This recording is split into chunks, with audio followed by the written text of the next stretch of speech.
اللہ کے بابرکت نام سے شروع کرتا ہوں جو بڑا مہربان نہایت رحم والا ہے، اور درود لامحدود حضور صلی اللہ علیہ وآلہ وسلم کی بارگاہ ناز کے اندر، بارگاہ پروقار کے اندر ہدیتاً، عقیدتاً، محبتاً، نذرانتاً، تحفتاً، مودتاً، ادباً پیش کرنے کے بعد درود شریف کا ہندوؤں پر اثر محمد عبد المجید صدیقی ایڈوکیٹ اپنی کتاب سیرت النبی بعد از وصال النبی حصہ سوم میں نقل کرتے ہیں کہ عارف باللہ حضرت شاہ محمد کاظم قلندری علوی کاکوروی رحمت اللہ تعالی علیہ خواب میں رسول کریم صلی اللہ علیہ وآلہ وسلم کی زیارت کی اور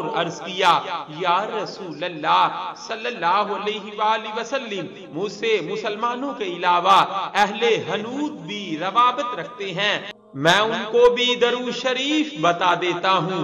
آپ صلی اللہ علیہ وآلہ وسلم نے ارشاد فرمایا، کس قدر؟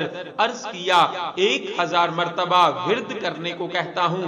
بس آپ صلی اللہ علیہ وآلہ وسلم نے فرمایا، ان کی نجات کے لیے اس قدر کافی ہے۔ صلی اللہ علیہ وآلہ وسلم۔ درود شریف نسلیں سنوار دیتا ہے۔ صلی اللہ علیہ وآلہ وسلم۔ صلی اللہ